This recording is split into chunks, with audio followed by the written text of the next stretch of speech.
Bismillahirrahmanirrahim. Today's our question is a 35-year-old business executive who's otherwise well presents with a sensation of a lump in the lower pharynx for 6 months. Sensation of a lump in the lower pharynx for 6 months. There are no abnormal findings on the examination of neck or pharynx.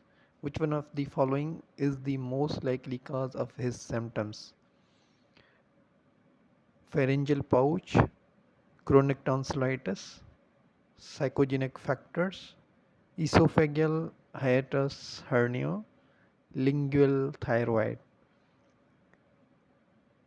I will repeat again: pharyngeal pouch, chronic tonsillitis, psychogenic factors, esophageal hiatus hernia, lingual thyroid.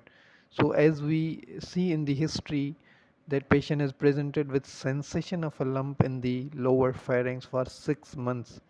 So this is a very long history, and also sensation of a lump, it means it looks like a psychogenic factors more towards others, means uh, as in the in the examination, also on the examination, neck or pharynx, there's a no abnormal finding. So I would go with the psychogenic factors. The clinical picture suggests globus pharyngeus syndrome. Globus pharyngeus syndrome is a clinical syndrome associated with a sensation of a lump in the throat and the absence of physical abnormality, and is a usually of a psychogenic origin. So correct answer is psychogenic origin. Direct or indirect laryngoscopy demonstrating normal chords, pharynx and larynx will facilitate reassurance of the patient. I would show you this picture. This is laryngoscopic view in which is a normal vocal cords, epiglottis, superiorly airy epiglottic fold,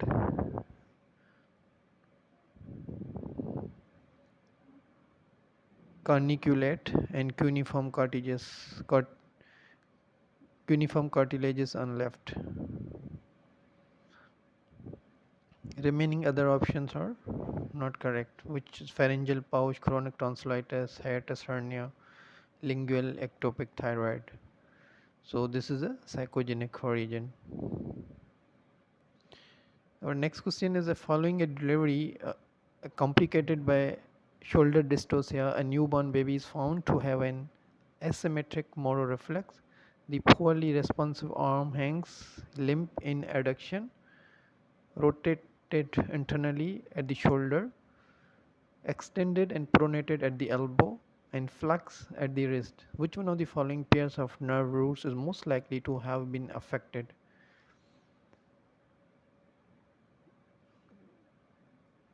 Following a delivery complicated by shoulder dystocia. So these features were there.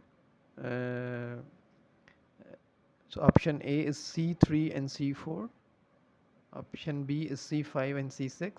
Option C is C8 and T1. Option D is T2 and T3. Option E is T4 and T5. So injuries during delivery with obstructed labor from shoulder dystocia may cause restriction of neck and arm, stretching the upper brachial plexus. The limp arm with limitation of abduction, hanging adducted and internally rotated at the shoulder with failure to abduct the arm symmetrically in the Moro response to sudden controlled extension of the neck suggests paralysis of abductors and external rotators of the shoulder.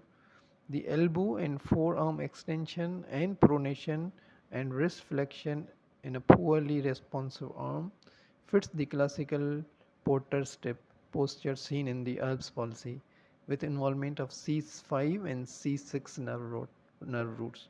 So correct answer is C5 and C6 nerve roots at the Erb point of the upper trunk of the plexus.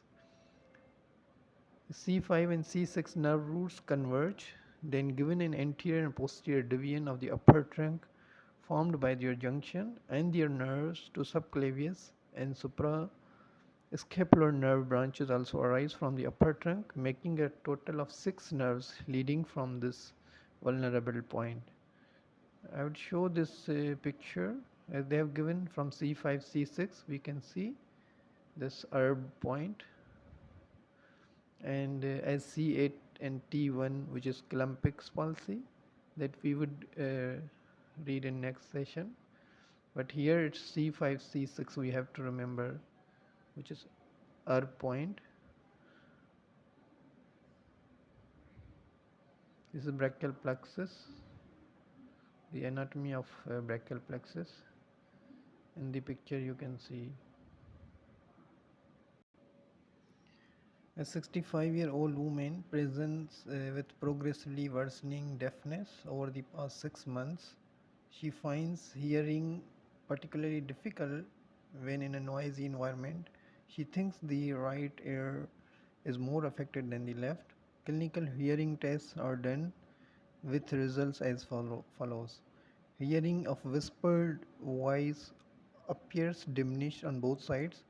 A running test shows air conduction is better than the bone conduction in each ear.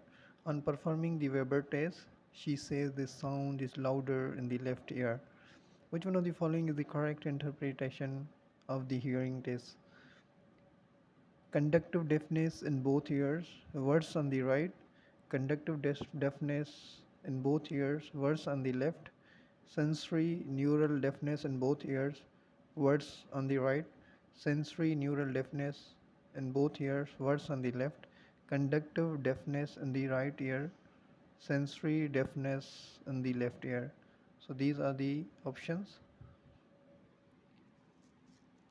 Before performing tuning fork test to investigate deafness, the degree of deafness in each ear should be assessed clinically for whispered voice and conversational voice while covering the other ear. Tuning fork tests aid in classifying forms of deafness into 3 main types. Number 1, conductive deafness, outer and middle ear. Sensory neural deafness, which is perceptive deafness, which involve the inner ear, and mixed conductive and sensory neural deafness. Conductive deafness results from the mechanical attenuation of the sound waves in the outer ear or the middle ear, preventing the sound from reaching the cochlea and cochlear fluids. In pure conductive deafness, bone conduction will be normal. In sensory neural, which is perceptive deafness, result from defective function of the cochlea or the auditory nerve, preventing neural impulses being transmitted to the auditory cortex of the brain. And mixed deafness is when a combination of conductive and sensory neural deafness exists